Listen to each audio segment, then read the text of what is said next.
How does that work? Right. What you do is you open, take off the carabiner,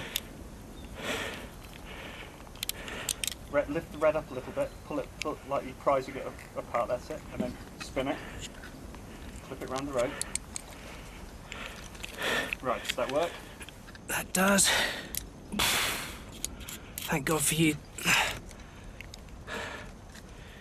Okay. As you stand up, pull the downside of the rope upwards. That rope, pull it up when you stand up. It'll automatically go through the mini traction. Ah, right, gotcha. Yeah, pull it up around the pulley. Yeah, that's the baby. Thanks, mate.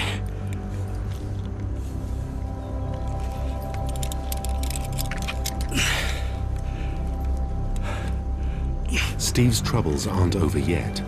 The safety rope is the team's lifeline. They must avoid it snagging on the sharp rocks. The rope's rubbing really, really badly above me. Oh, that's going to ping. Oh, sorry, Keith, I might swing into you if that happens. No problem, I'm well anchored.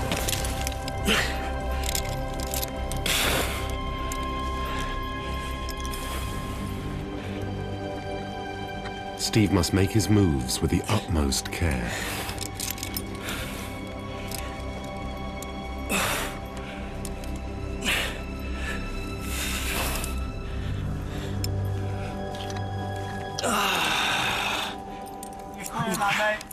Right. Well done. They can't afford another setback. The more time they spend climbing, the less time they'll have to explore on top.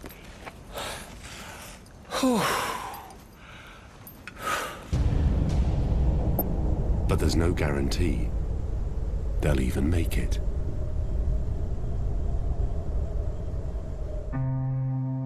"270 miles to the southeast, forest gives way to natural grasslands.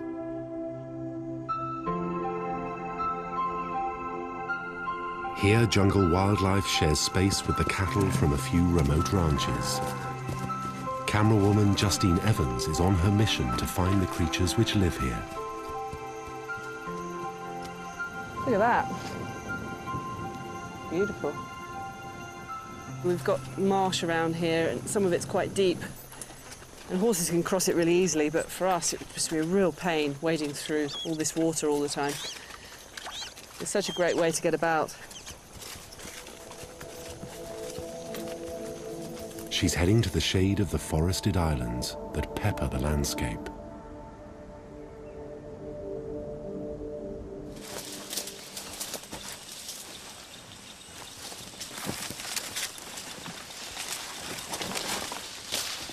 I'm trying to find a way through this so I can get to the top to see if I can get a view of some howler monkeys that are supposed to be up here.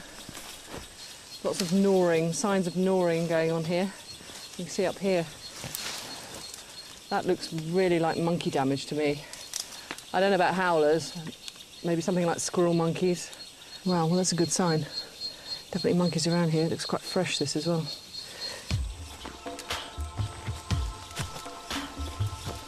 After an hour of searching, she discovers the hideout of a colony of bats that feed only on blood.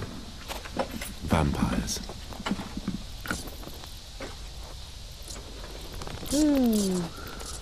They've got their echolocating, they've got their leaf noses and big ears. They're vampire bats at the back. Oh, wow. They're the stuff of nightmares, aren't they? Vampire bats are perfectly designed to feed on blood. Razor-sharp teeth pierce the skin, and two channels under the tongue help draw it up. Whoa. I don't like the idea of falling asleep out on the savannah and having one of those crawling up onto me and licking my blood. I can see where they've been defecating down the wall, and that will all be blood. Whoa. A healthy population of vampire bats signals there are plenty of animals to feed on.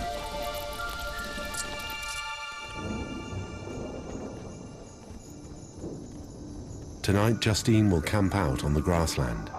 Tomorrow at dawn, she starts her search for the savannah's strangest creature, the giant anteater. It's going to be a rough night. So we've only got one tent that's waterproof, have we?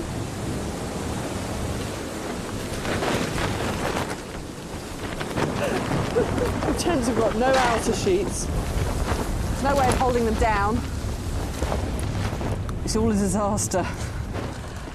Everything's in here. I don't know what we're going to do when it pours with rain.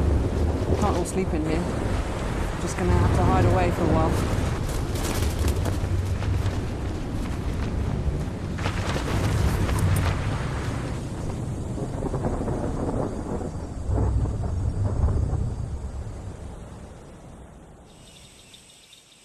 Another dawn breaks on Mount Apwigma. Last night, the climbing team found a cave high on the rock face. Okay, people, coffee is ready. Let's spin a thing. Yeah. Brilliant.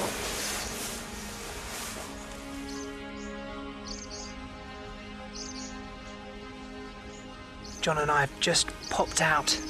First of all, we can see what seems like the top, but we just had a hummingbird come and hang about a foot in front of my face. They've never seen people before. They're so inquisitive. And now there's a flock of parakeets who've come to check us out as well. And that sound is the swifts. This place is unreal. Just swooping right in close to our heads. The noise is almost like a kite being powered up. You can hear them chirping away.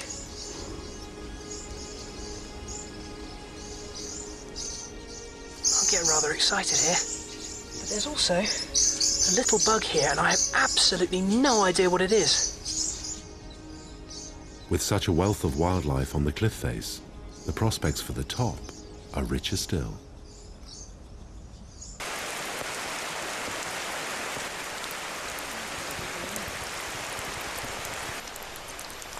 Animals are quite smart, they don't come out in the rain. Even insects don't come out in the rain.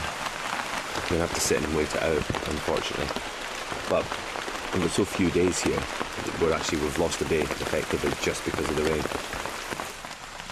In this untouched forest, they had been hoping to find Guyana's top predators: anaconda, jaguar, and the harpy eagle.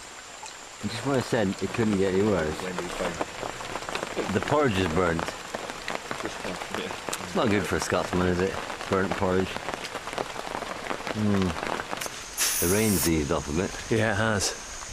That's good. It's a bit annoying because peak jaguar time sort of is 8 until sort of 10. And it's now. Well, it's now nearly 10. Despite the delay, Gordon decides to take his chances. Look! Oh, a gastrocantha spider. I nearly plonked myself on that. This is a fantastic spider. And it's got these amazing spines in the abdomen. It's quite hard, actually. And if you were to sit on that, actually, it would be quite painful. Very heavily armed with spines. In search of the elusive jaguar. The heavy rains have swollen the river, and most animals have retreated into the forest, except one, a normally nocturnal packer. It's a fairly large rodent, quite commonly found, but not during the day. These things could be taken by certainly anaconda around here, jaguar. There's lots of things that eat them. Should be spending the days underground, little family group, and then they come out and about at night time, but this one's been scared out by something. Come on, Mr. Packer, get out of there. Because a slippery muddy bank on the side of a river is not a good place for a plump packer.